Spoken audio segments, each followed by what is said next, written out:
The Top Floor Please podcast, where women in leadership rise together.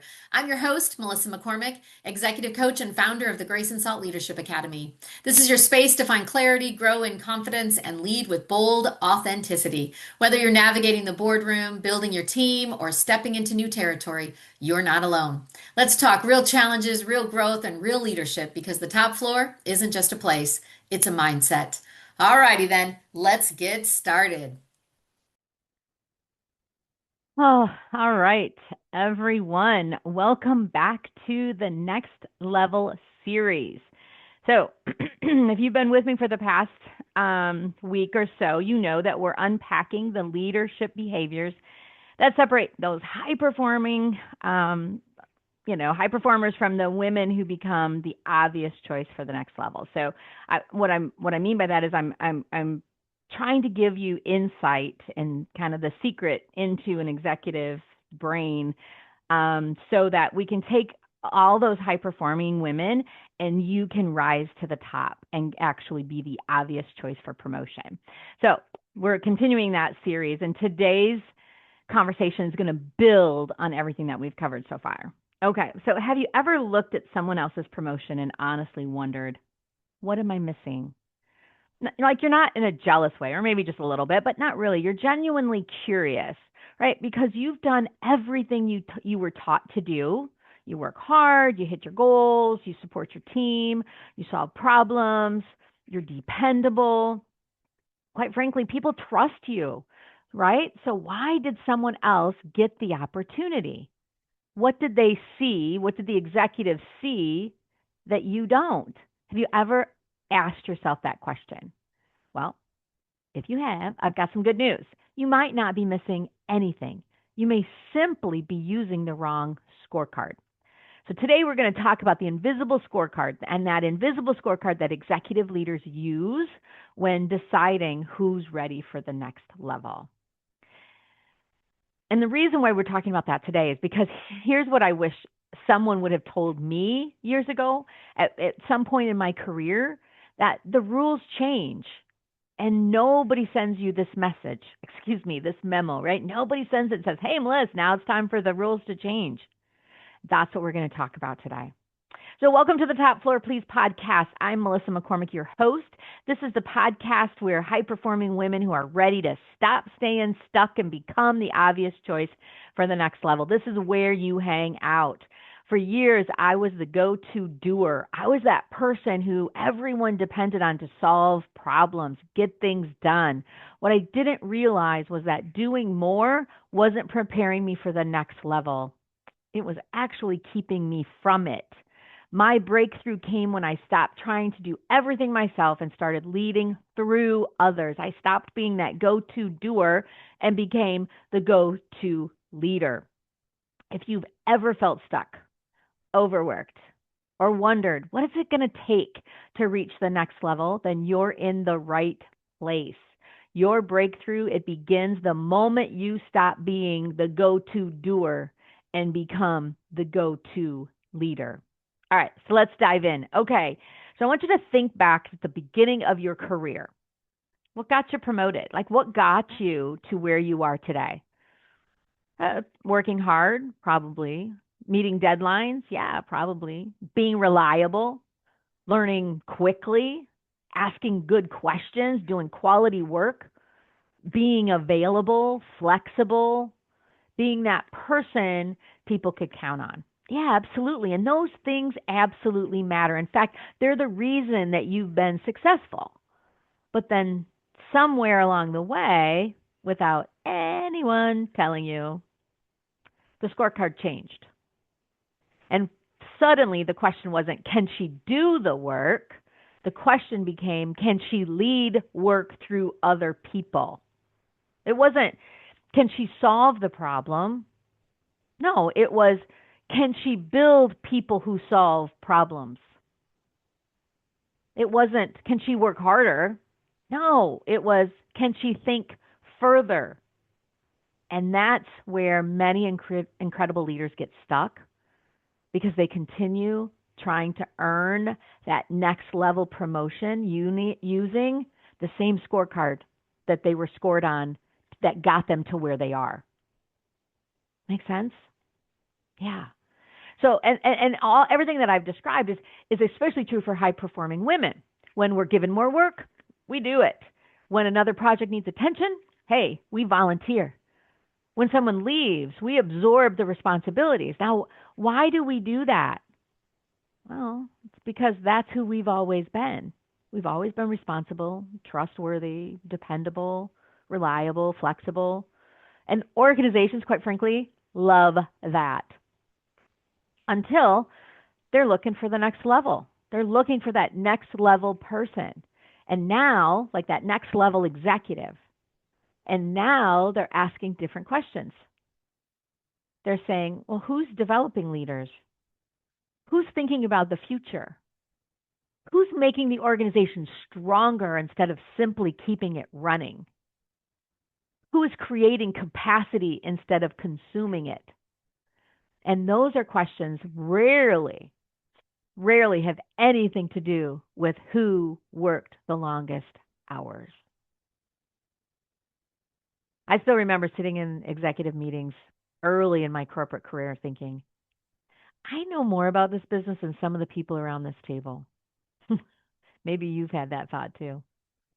Something happened that completely changed my perspective. And then I realized that they weren't evaluating who knew the most. They were evaluating who could move the business forward, who was asking the right questions, who was leading through people.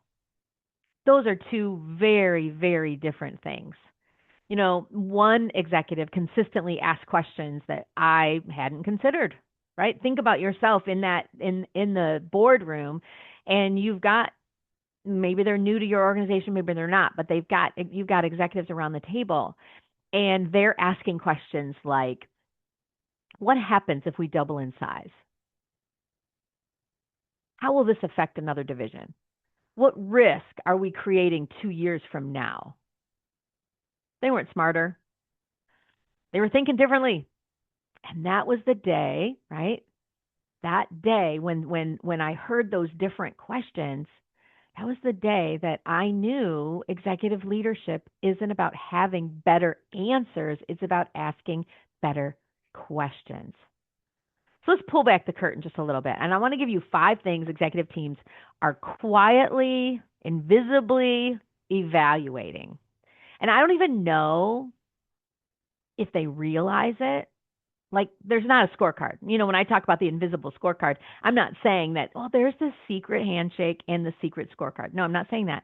But in their mind, this is what they're thinking when you know they're evaluating who's next and who's the person that will be in our leadership team and do they have the capacity to go one level up or 2 levels up or 3 levels up, how many ever levels there are, right? Where are they tapped out? So this is why these 5 things are super, super important. So write this down if you can. Number 1, can you, excuse me, can you think beyond your department? What do I mean by that? Do you advocate only for your team or do you think about the enterprise, the overall company? Because executives don't protect silos, they protect the organization. So if you are a leader in your department and you're always focused on you and your department, that's a problem. That is not executive presence and that is not executive thinking. So even though your department may be impacted by this decision, you still understand it because it's for the greater good. The second thing, do you build leaders? Tell me about that. Like if you disappeared for 2 weeks, would your team continue growing? Would everything wait until you returned? Right? Think about like this past episode that I had. We talked about what does that look like? What does vacation time look like for you and your team and those around you? If you're still doing everyone else's job, you're demonstrating capability, but not executive readiness. Third question, third thing. Can you make decisions without, no, can you make decisions with imperfect information. Can you? So managers, they often wait until they're certain. They want to have all the data, all the things. Executives, mm, they rarely have that luxury. So they gather up enough information and then they use their best judgment. How are you making decisions? Number 4, do you influence without authority? Ooh, this one's important. I've got some podcasts back a few ago where we talk about influencing without authority. Can you move people? Can you shape conversations?